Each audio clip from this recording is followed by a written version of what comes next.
योगी बाबा ने जमकर चलाया हंटर। अब तक 6 विधायकों की निकाल दी गई हेकड़ी, चली गई विधायक की लग गई हथकड़ी। योगी सरकार में नहीं बचे बीजेपी के ये भी विधायक, बाबा ने सिखाया सबको सबक। 11 पर नहीं बीजेपी के विधायकों पर टूटा कहर।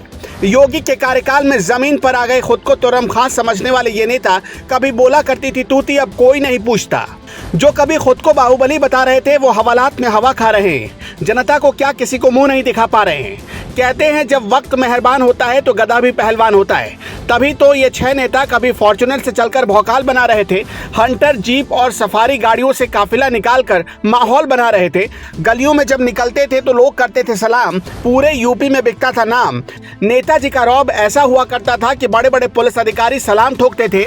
मुख्यमंत्री भी कभी विधायक विधायक जी कहकर संबोधित किया करते थे। लेकिन समय ने ऐसी करवट ली कि अब ढेला बराबर औकात नहीं बची। आज बात उन 6 विधायकों की करेंगे जो योगी सरकार के कार्यकाल में माननीय से सीधे रोड पर आ गए। नंबर 1, आजम खान। ये वही नेता हैं जिनकी भैंस कभी उत्तर प्रदेश की पुलिस ढूंढा करती थी। एक समय था जब समाजवादी सरकार में मंत्री रहे आजम खान की तूती पूरे उत्तर प्रदेश में बोलती थी। इनका रसूख ऐसा था कि पार्टी के बड़े बड़े नेता इनसे टकराना पसंद नहीं करते थे। लेकिन कहते हैं जब समय बदलता है तो अच्छे अच्छे लोग घुटने पर आ जाते हैं। अखिलेश यादव की सरकार चली गई और योगी आदित्यनाथ मुख्यमंत्री बने। इसी के बाद खेल बदलता चला गया और सालों पहले दिया गया उनका एक बयान काल साबित हुआ। आजम खान भड़काऊ भाषण देने के दोषी पाए गए, जिसके बाद एमपी एमएलए कोर्ट ने उन्हें सजा सुनाई, जिसकी वजह से बाद में इनकी विधायकी रद्द कर दी गई। यानी जो आजम खान कभी भौकाल बनाकर चला करते थे वो सलाखों के पीछे पहुंच गए हैं। जिस दूसरे विधायक की हम बात कर रहे हैं वो है आजम खान के लड़के यानी अब्दुल्ला आजम। जब इनके पिता मंत्री थे तब तक तो सब कुछ ठीक चल रहा था, लेकिन जैसे ही अखिलेश सरकार गई अब्दुल्ला आजम पर भी शिकंजा कसता चला गया। 2008 के एक पुराने मामले में उनको जब 2 साल की सजा हुई तो अब्दुल्ला आजम की भी सदस्यता रद्द कर दी गई। इस तरह से ये भी अपने विधायकी से हाथ धो बैठे। इसके बाद नंबर आता है उन्नाव के बांगरमऊ से विधायक रहे कुलदीप सेंगर का।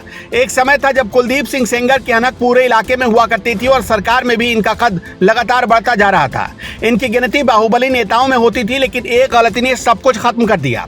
बात 2017 की है जब इन पर दुष्कर्म करने का आरोप लगा, जिसके बाद इन्हें उम्र कैद की सजा सुनाई गई।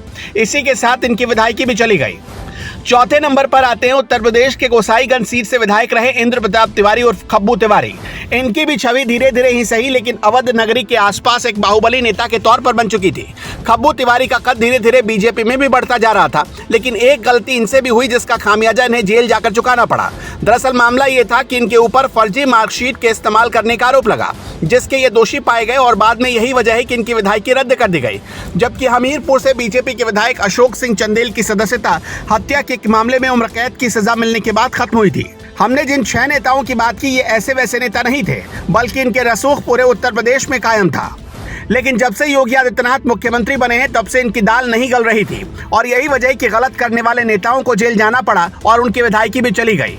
असल में योगी सरकार का अब तक का एक ही एजेंडा रहा है कि प्रदेश में हर तरीके से भ्रष्टाचार को खत्म करना और जीरो टॉलरेंस की नीति, जिसका मतलब होता है कि प्रदेश में अपराध की कोई जगह नहीं है। योगी सरकार पर विपक्ष हमेशा ये आरोप लगाता रहा है कि योगी आदित्यनाथ एक तरफा कार्रवाई करते हैं, लेकिन जिस तरह से बीजेपी के विधायकों की नेतागिरी भी योगी सरकार के कार्यकाल में गई, इससे पता चलता है कि योगी आदित्यनाथ बुरा करने वालों को किसी भी कीमत पर बख्शने वाले नहीं हैं। दोस्तों, यही वजह है कि प्रधानमंत्री मोदी योगी पर बहुत ज्यादा भरोसा करते हैं और कहते हैं कि योगी उत्तर प्रदेश के लिए बहुत उपयोगी।